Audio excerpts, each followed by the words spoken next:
Let's learn 10 spoken rules. Number 1, would rather. Would rather অর্থাৎ তবুও অথবা বরং অর্থে আমরা উড রাদার ব্যবহার করব। তাহলে সেক্ষেত্রে স্ট্রাকচারটি হবে subject plus would rather plus ভার্বের বেস ফর্ম অর্থাৎ verb one plus than plus verb অথবা নাউন। যেমন আমি ভিক্ষা করার চেয়ে বরং মরে যাব। I would rather die than begging. এখানে subject I, then would rather, তারপর ভার্ব অন অর্থাৎ মরে যাব ডাই, এবং দেন তারপর হচ্ছে ভার্ব অথবা নাউন। এখানে বেগিং এটা কিন্তু হচ্ছে ভার্ব নয়, এটা হচ্ছে নাউন। অর্থাৎ বেগ হচ্ছে ভার্ব, বেগের সাথে আইএনজি যুক্ত করে হয়েছে নাউন। অর্থাৎ ভার্বের সাথে যদি আমরা আইএনজি যুক্ত করি তাহলে সেটা আর ভার্ব থাকবে না, সেটা হয়ে যাবে নাউন। তাহলে বেগিং এটা হচ্ছে নাউন। এক্ষেত্রে একটি কথা বলে রাখি, সেটি হচ্ছে আমরা যে কাজটি বেশি প্রিফার মনে করব সেটা আমরা দ্যানের আগে বসাবো, এবং যে কাজটি আমাদের কাছে কম প্রিফার মনে হবে সেটা আমরা দ্যানের পরে বসাবো।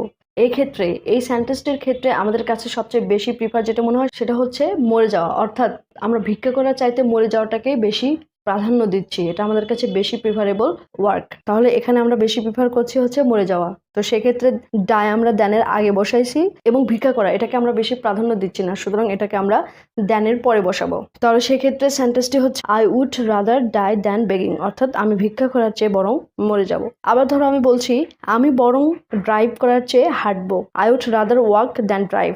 I would rather walk than drive, অর্থাৎ এখানে কি আমি হাঁটাকে বেশি প্রাধান্য দিচ্ছি, সুতরাং আমি দ্যানের আগে ওয়াক বসাইছি, এবং ড্রাইভকে কম প্রাধান্য দিচ্ছি, সুতরাং আমি দ্যানের পরে ড্রাইভ বসাবো। Is it clear? আবার দ্যান ছাড়াও তুমি উড রাদার দ্বারা সেন্টেন্স মেক করতে পারো। যেমন আমি বলছি আমি বরং সিনেমা দেখতে যাই। I would rather go to the cinema.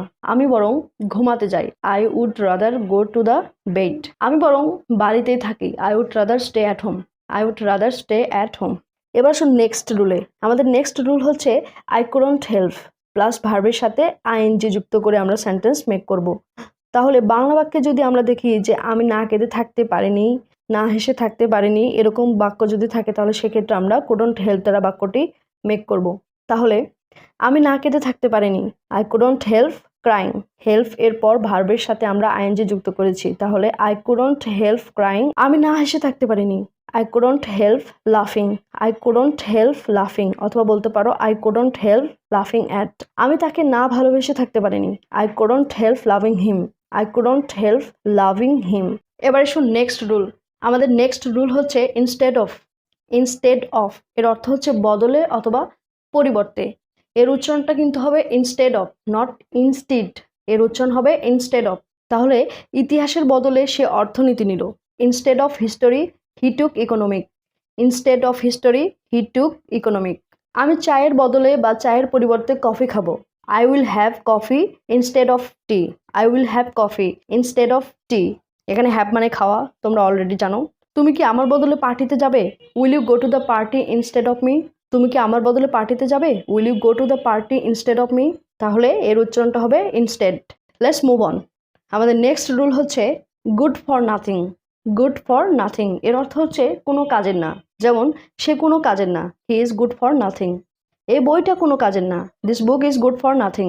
এই কম্পিউটারটা কোনো কাজের না, this computer is good for nothing.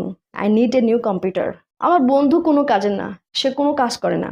My friend is good for nothing, he doesn't do any work. My friend is good for nothing, he doesn't do any work. তো এই ছিল good for nothing. এবার এসো next রুলে। আমাদের next rule হচ্ছে I can't find. আমি খুঁজে পাচ্ছি না। যেমন আমি আমার মোবাইল খুঁজে পাচ্ছি না, I can't find my mobile phone. আমি আমার ঘড়ি খুঁজে পাচ্ছি না, I can't find my watch. আমি তাকে খুঁজে পাচ্ছি না, আই ক্যান্ট ফাইন্ড হিম অথবা হার। এখানে হিম মেল, হার হচ্ছে ফিমেল। আমি কিছুই খুঁজে পাচ্ছি না, I can't find anything. I can't find anything. তো এখানে তুমি যদি আবার নাথিং ব্যবহার করো না তাহলে সেন্টেন্সটি রং হয়ে যাবে। তাহলে যেহেতু অলরেডি ক্যান্ট আছে সেহেতু নাথিং ব্যবহার করার কোনো দরকার নেই। এবার আসুন নেক্সট। আমাদের নেক্সট রুল হচ্ছে ওন্ট লেট, অর্থাৎ উইল নট লেট। এর অর্থ হচ্ছে কাউকে কিছু করতে না দেওয়া অর্থে আমরা এটি ব্যবহার করব।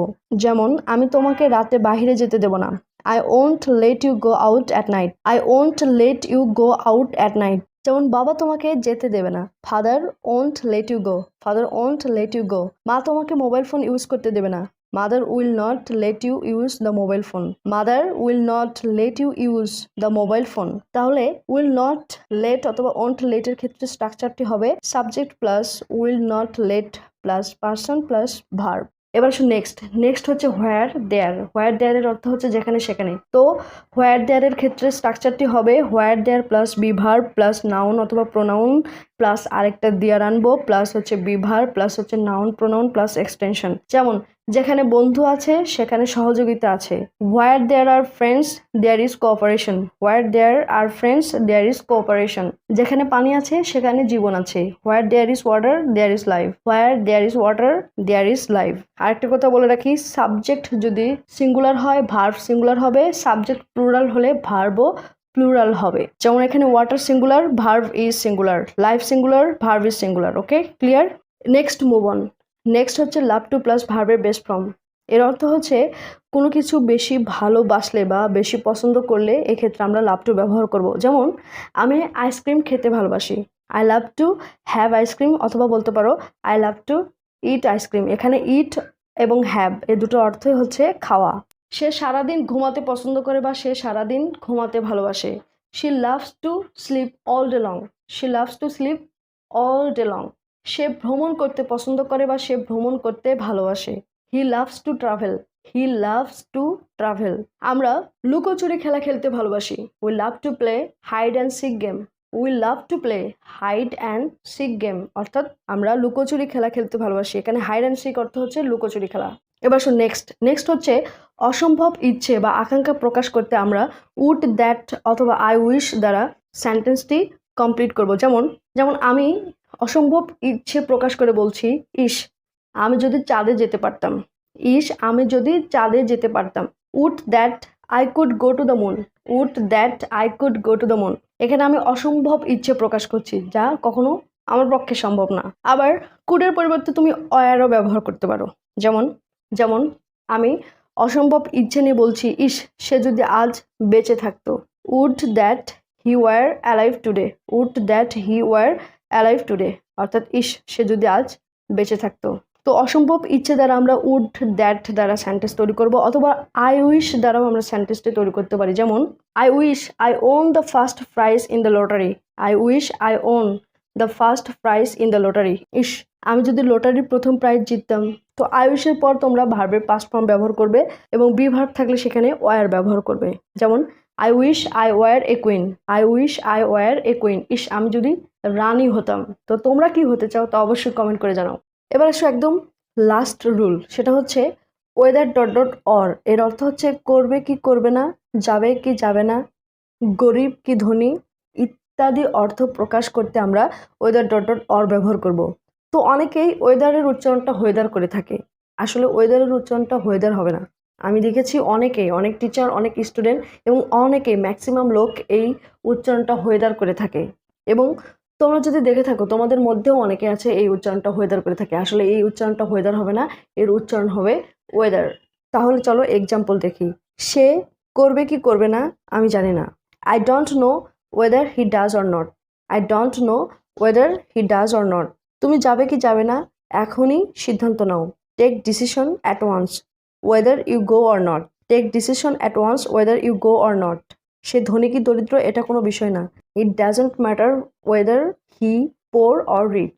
তো ভিউয়ার্স, এই ছিল আজকের 10টি স্পোকেন রুলস। আশা করছি এই 10টি স্পোকেন রুলস দিয়ে তোমরা আরো 10,000 বাক্য তৈরি করতে পারবে, এতে কোনো সন্দেহ নেই। তো আজ এই পর্যন্তই।